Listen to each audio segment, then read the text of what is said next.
Hi, my name's Noel. I'm a psychotherapist. Welcome to my YouTube channel. Do subscribe while you're here. And if you're watching this on my website, fill in the contact form and use that to send me a request to add you to the email list, and I will do. Short video today on what's called ACOA, or Adult Child of an Alcoholic. And you can extend that to addict in general. What does that mean? It's the person who grew up in the family of an alcoholic or an addict, or maybe more than one in the family, and now are an adult themselves, and are maybe facing a crisis in their life because of the trauma of the insecurity of their childhood. And really, if that was you, if you grew up in this sort of environment, you may want to think about getting help. I think a lot of people come to see me who've had that sort of insecure, scary at times environment. Or not all sort of alcoholic and addict families are very chaotic, but they all involve some level of emotional insecurity, avoidance, denial, etc. Some sort of rupture to the sort of safe haven that we'd ideally like a family to be. Some sort of rupture in the child's ability to healthily ask for and get their needs met. Most people that come to see me who've been through that sort of family environment at whatever level of chaos has existed, and some can be very, very sort of damaging in terms of violence as well,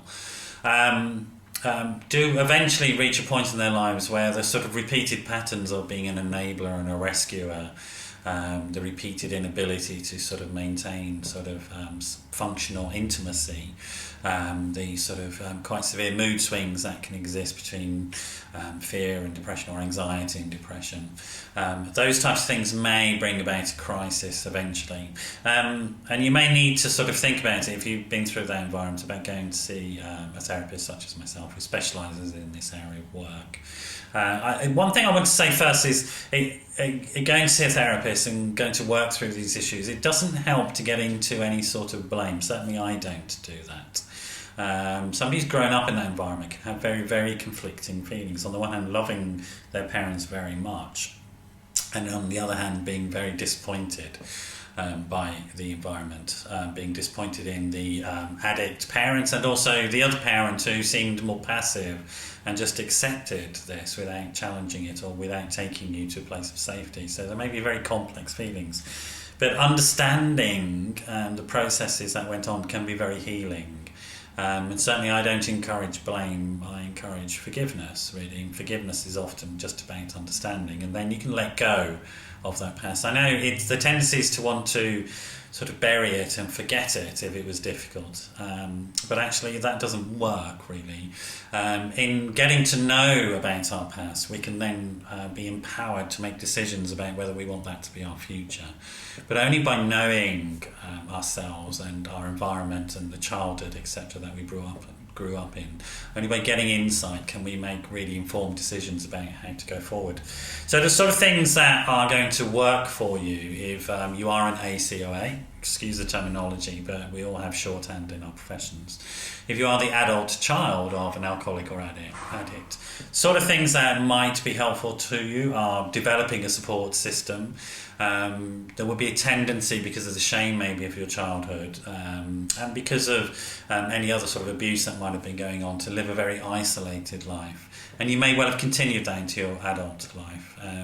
So developing a support network and understanding that you're not alone. There's lots of people who've had similar types of experiences, can be extraordinarily healing.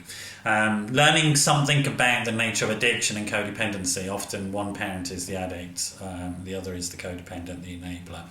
So getting some insight and knowledge from a therapist such as myself to understand what the processes are.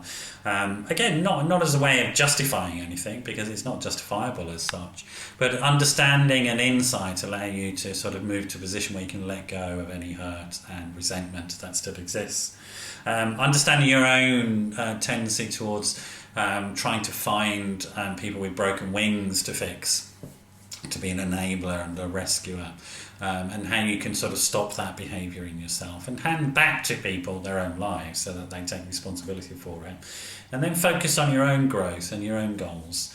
Understanding how your personality may have adapted to dysfunctional situations to protect yourself from harm, and how that may actually at this point in your life stop you from fully engaging in a loving and intimate relationship with people that you want to, such as your partner or your children or yourself, most importantly, to really explore and understand and love yourself fully.